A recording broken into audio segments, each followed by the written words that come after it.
Kasih karunia dan damai sejahtera Allah Bapa kita dan anaknya Tuhan Yesus Kristus menyertai saudara.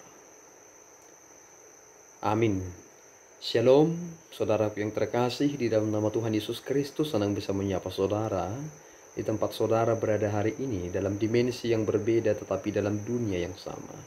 Sebagai insan yang diciptakan untuk Tuhan, sebelum melakukan rangkaian aktivitas kita pada hari ini, marilah kita mengawalinya dengan mendengarkan firman Tuhan. Firman Tuhan untuk kita pada hari ini tertulis di dalam kitab Yohanes pasal yang ke-17 ayatnya yang ke-18. Demikian pembacaan firman Tuhan. Sama seperti Engkau telah mengutus aku ke dalam dunia, demikian pula aku telah mengutus mereka ke dalam dunia. Demikian pembacaan firman Tuhan. Saudaraku yang terkasih, di dalam nama Tuhan Yesus Kristus, kita mendapatkan rangkaian doa panjang yang disampaikan oleh Yesus Kristus kala ia berdoa sebelum ia pada akhirnya ditangkap untuk diadili, dihakimi, dan disalibkan. Dari doa inilah kita semakin mengerti sebenarnya apa yang menjadi tujuan kita memiliki iman di dalam Kristus. Itu mengapa kita semakin mengerti mengapa pemuridan itu menjadi sangat penting. Ketika Yesus Kristus memilih murid-muridnya, di sana adalah bagian multiplikasi yang jelas. Lewat apa yang boleh mereka pelajari, akhirnya mereka menjadi murid-murid yang terpelajar. Sehingga mereka tahu apa yang sedang mereka kerjakan dan apa yang sebenarnya mereka sedang tuju dan nyatakan dalam dunia ini.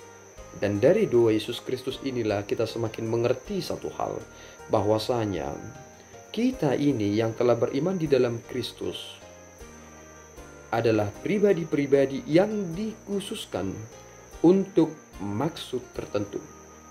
Bahwa kita ini sering sekali memang berlawanan dengan hal-hal yang bersifat duniawi.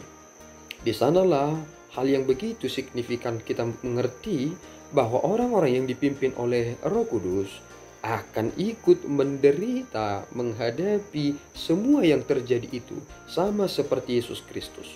Lihatlah apa yang dikatakan Yesus Kristus dalam hal ini. Sama seperti Engkau telah mengutus aku ke dalam dunia.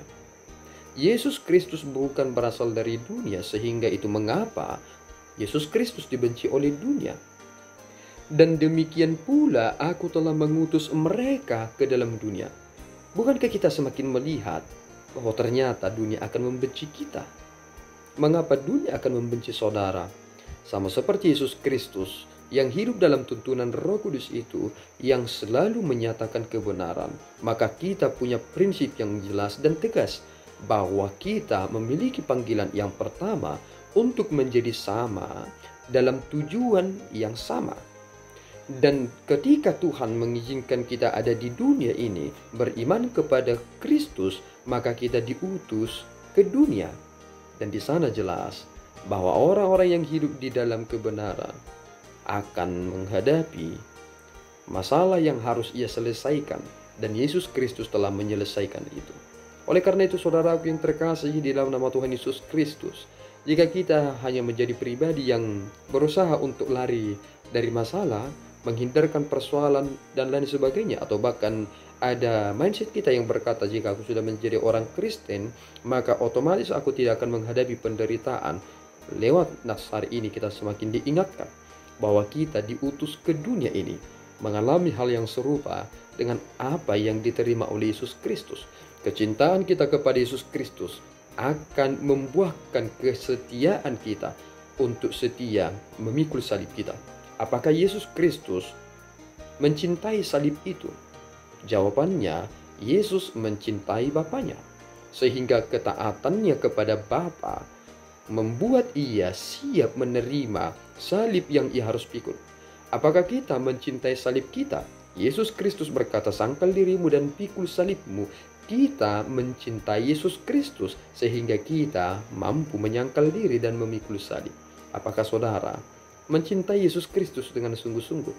Jika saudara adalah pribadi yang mencintai Yesus Kristus, maka ini adalah kesempatan yang baik bagi saudara untuk mengizinkan dan ambil bagian dalam cinta yang sempurna itu, di dalam penderitaan itu.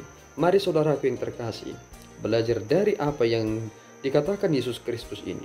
Ternyata kita punya tujuan yang sama di dunia ini. Seperti Bapa dan Anak adalah sama, kita adalah sama. Mengapa kita manusia yang beriman kepada Kristus adalah sama? Karena tujuan kita adalah menghadirkan kerajaan Allah di dunia ini. Mari berjalan di dalam Kristus dan hiduplah dalam panggilan saudara, sehingga nyatalah siapa yang akan memerintah dalam semua perjalanan hidup ini. Kristus adalah yang terutama. Kita setia dan mengasihinya dengan sungguh-sungguh dan benar. Tuhan Yesus memberkati kita berdoa. Ya Tuhan, kami bersyukur atas berkat-Mu. Terima kasih Bapa atas firman yang kami terima pada saat ini. Sama seperti Engkau mengutus anak-Mu, Yesus mengutus murid-muridnya ke dalam dunia. Dan terima kasih ya Bapa, kami adalah bagian dari rencana yang besar itu. Izinkan kami Bapa, supaya kami dapat memenangkan perkara-perkara yang ada di dunia ini, sehingga kami berada di atas dunia, sehingga kami tidak menjadi pribadi-pribadi yang dikuasai oleh duniawi. Hanya kepadamu kami berserah Bapa. Roh Kudus mulai yang menuntun kami, sehingga kebenaran itu terus mendorong kami untuk hidup benar, setia seperti Kristus. Di dalam Yesus kami telah berdoa dan mengucap syukur. Anugerah Tuhan kita Yesus Kristus, kasih setia Allah Bapa, dan persekutuan Roh Kudus menyertai saudara. Amin. Tuhan Yesus memberkati.